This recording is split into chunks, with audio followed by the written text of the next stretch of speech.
क्या आप जानते हैं एलॉन मस्क के ऑफर के बारे में? दरअसल उन्होंने आज एक ट्वीट किया और एक पेशकश की। उन्होंने ट्वीट करके कहा कि I have made an offer. ये ऑफर क्या है? दरअसल ये ऑफर ट्विटर के पूरे शेयर्स खरीदने का एक ऑफर है, लेकिन ये कोई छोटा मोटा ऑफर नहीं है। उसके साथ जो उन्होंने एक लिंक जोड़ा, उसमें एक चिट्ठी थी जिसमें उन्होंने बताया कि आखिर उन्होंने ये ऑफर क्यों किया है। लेकिन इस ऑफर की अगर हम आपको बात बताएं तो ये इसलिए खास हो जाता है कि एलॉन मस्क चाहते हैं कि पूरा ट्विटर जो है उसके शेयर्स खरीद के उसको एक निजी कंपनी बनाया जाए। और वो ऐसा क्यों चाहते हैं ये हम आपको समझाने की कोशिश करेंगे। एलॉन मस्क ट्विटर के सबसे बड़े हिस्सेदार बनकर संतुष्ट नहीं है। उन्हें पूरा का पूरा ट्विटर अब चाहिए। उन्हें लगता है कि ट्विटर में बहुत संभावना है, लेकिन मौजूदा व्यवस्था में उसके सामाजिक लक्ष्य भी पूरे नहीं हो रहे। तो एलॉन मस्क ने ट्विटर को खरीदने की एक पेशकश भेज दी है। उसमें लिखा है कि वे ट्विटर के शेयर 54% के प्रीमियम पर खरीदने के लिए तैयार हैं। ये $54 प्रति शेयर से कुछ ऊपर की दर है। वो ये चुकता करने के लिए हर शेयर के लिए तैयार है।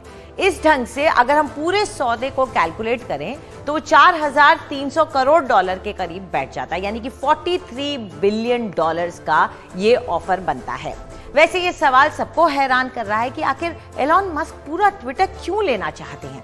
उनके पास अभी ही कंपनी के 9% से ज्यादा शेयर हैं, और जब उन्होंने ये खरीदे थे तो ट्विटर का जो शेयर प्राइस है वो 24% उछल गया था। उनको बोर्ड ऑफ डायरेक्टर्स में शामिल होने की पेशकश भी की गई थी, जिससे उन्होंने इनकार कर दिया था। लेकिन अब वो कहते हैं कि निवेश के बाद उन्हें एहसास हुआ है कि इसमें बेपनाह संभावनाएं हैं। वो ट्विटर की बात कर रहे हैं, लेकिन उन्हें महसूस हुआ है कि अपने मौजूदा रूप में कंपनी जो है वो इस वक्त फल फूल नहीं सकती है। वो अपने सामाजिक लक्ष्य भी पूरे नहीं कर सकती है। तो उनका मानना है कि ना तो आप चैरिटी कर पा रहे हैं, ना आप प्रॉफिट कमा पा रहे हैं। ट्विटर को निजी कंपनी के तौर पर बदलने की जरूरत है, और वो इसलिए कह रहे हैं ताकि उनका उस पर कंट्रोल हो सके और उस कंपनी को वो अपने नजरिए से बेहतर तरीके से चला सके। तो एलॉन मस्क अब ट्विटर की संभावनाओं को अनलॉक करने की बात कर रहे हैं। वो ट्विटर के बदलावों को लेकर अपनी राय पहले ही जाहिर करते रहे हैं।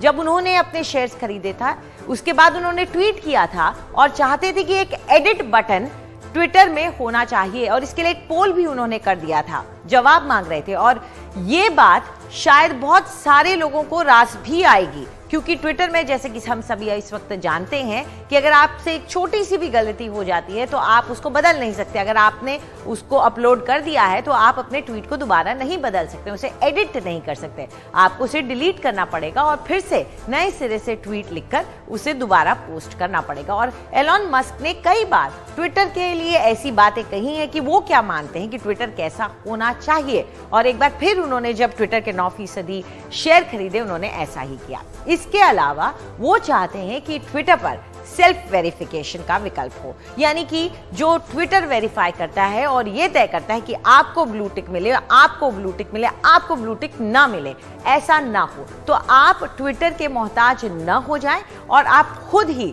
ट्विटर के इस ब्लू टिक को हासिल कर सकते हैं। तो ये कुछ बातें हैं जो कि एलॉन मस्क कहते रहे हैं। लगातार ऐसी बातों पे वो ट्वीट भी करते रहे हैं। ट्विटर के साथ उनका बड़ा आमना सामना भी होता रहा है। ट्विटर ने इस वक्त जो जवाब दिया है, उन्होंने कहा है कि एक अनसोलिसिटेड ऑफर है, यानी कि हमने मांगा नहीं था, हमने चाहा नहीं था, लेकिन ये ऑफर हमें दे दिया गया है, और वो अभी इसके बारे में सोच विचार कर रहे हैं। हालांकि उनकी बातों से ऐसा लगता नहीं कि वो बहुत सोच रहे हैं इसके बारे में, लेकिन इसमें शक नहीं है कि एलॉन मस्क अपनी तरह के बेहद कामयाब जीनियस हैं, जो तरह तरह के जोखिम लेने के लिए जाने जाते हैं। उनकी कार कंपनी टेस्ला दुनिया की सबसे मशहूर कंपनियों में से है, और बिजली से चलने वाली कारों में उनके प्रयोग सबका ध्यान खींचते रहे हैं। लेकिन सड़क की कारें नहीं, आसमान के तारे भी एलॉन मस्क के ख्यालों के दायरे में हैं। एलॉन मस्क अंतरिक्ष में बस्ती बसाने तक की कल्पना कर चुके हैं, और स्पेसएक्स नाम की एक कंपनी के जरिए वो स्पेस में निजी कदम भी रख चुके हैं। और एलॉन मस्क के इन दोनों ही कंपनियों को रेवोल्यूशनरी माना जाता है। बहुत छोटी उम्र से उन्होंने बहुत कुछ किया। पेपैल नाम की एक कंपनी में उनकी एक छोटी कंपनी का विलय हुआ।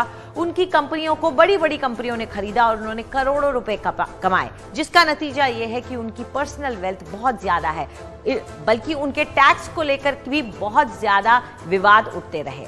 लेकिन एक दिक्कत भी है, और दिक्कत यह है कि वो पहले भी बड़बोले साबित हो चुके हैं। इससे पहले वो इस तरह के दावे कर चुके हैं। 2018 में मस्क ने ट्वीट कर कहा था कि उन्हें फंडिंग मिल गई है और वो अपनी इलेक्ट्रिक कार बनाने वाली कंपनी को $420 प्रति शेयर की कीमत से निजी बनाने का सोच रहे हैं।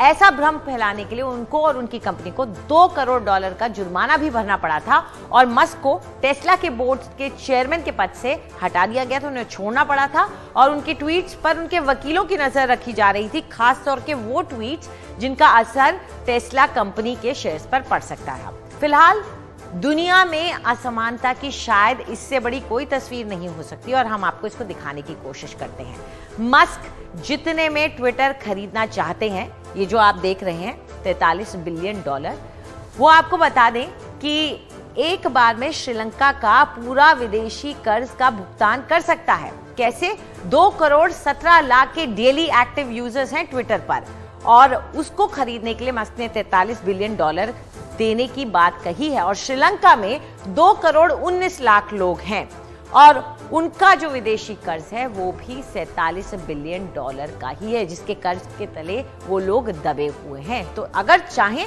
तो एक झटके में वो उस कर्ज को दूर कर सकते हैं। अब बात करते हैं पाकिस्तान की, जो कि दिवालिया होने के कगार पर है। उसका विदेशी मुद्रा भंडार अगर आप देखें तो $17 बिलियन का है, यानी कि मस्क दक्षिण एशियाई देशों से ज्यादा अमीर हैं। अगर वो चाहें तो अपना रहम इन देशों पर भी कर्म कर सकते हैं, और चाहें तो इन देशों की भी मदद कर सकते हैं। लेकिन जाहिर तौर सी बात है, कोई भी निजी बिलियनियर ऐसे काम नहीं करता है। तो हम यही कहेंगे कि एलॉन मस्क को कोई सनकी कहता है तो कोई जीनियस कहता है, और अक्सर ये दोनों एक ही सिक्के के पहलू होते हैं। खैर, एलॉन मस्क जैसे लोग इतिहास के पन्नों में अपनी जगह बना जाते हैं, और ऐसे ही कुछ ऐतिहासिक लोगों से आप चाहें तो आप भी मुलाकात कर सकते हैं, और चाहें तो सेल्फी भी खींच सकते हैं, जैसा कि हमारे संवाददाता परिमल ने की है। आप देख सकते हैं जवाहरलाल नेहरू के साथ उन्होंने ये सेल्फी तस्वीर खींची है। तो दिल्ली में एक प्रधानमंत्री संग्रहालय खुला है, इसमें आप ये सब कर सकते हैं। आज प्रधानमंत्री संग्रहालय का उद्घाटन हुआ और पीएम मोदी ने पहला टिकट खरीदा। चलिए आपको ले चलते हैं इस प्रधानमंत्री संग्रहालय में और देखते हैं कि परिमल की तरह आप किस किस से मिल सकते हैं। पसंदीदा प्रधानमंत्री के साथ सेल्फी, ये जोन भी यहाँ पर बनाया गया है, और संग्रहालय में ऐसे बहुत सारे जोन हैं जहाँ पे आप जितने प्रधानमंत्री हैं वर्तमान से लेकर पूर्व के, उनको आप सेलेक्ट कर सकते हैं मॉनिटर पे, और उनके साथ यहाँ पर बैठकर सेल्फी ले सकते हैं, और उसको सीधे तौर पर आप देख सकते हैं कि वो आप सेल्फी जो है वो कैप्चर हो जाती है और आपके मेल पर भी पहुँच जाएगी। आप देखिए लाल बहादुर शास्त्री के साथ यहाँ पर मैंने अपनी सेल्फी ली है। हमारे साथ विनीता जी हैं। मैम, आप असिस्टेंट क्यूरेटर हैं यहाँ पर? जी हाँ, बिल्कुल बिल्कुल। थोड़ा सा अगर बताएं कि क्या क्या चीज़ें, किस किस तरह की चीज़ें हैं यहाँ पर। जैसे देखिए, हमारे प्रधानमंत्री संग्रहालय की सबसे खास बात है जिस सेक्शन में आप हैं, इसको हम बोलते हैं अनुभूति सेक्शन, जो बच्चों के लिए है। आजकल के बच्चे डिजिटली कितने साउंड हैं, इंटरैक्टिव पे बहुत अच्छा काम करते हैं। तो जैसे आपने देखा सेल्फी विद पीएम, अब हम आ गए हैं stroll with your favourite prime minister, walk with PM, जिसमें आप देखेंगे कि आप अपने पसंदीदा प्रधानमंत्री के साथ पार्लियामेंट के आगे एक वॉक कर सकते हैं और अपने साथ वो छवि ले जा भी सकते हैं या वीडियो ले जा सकते हैं।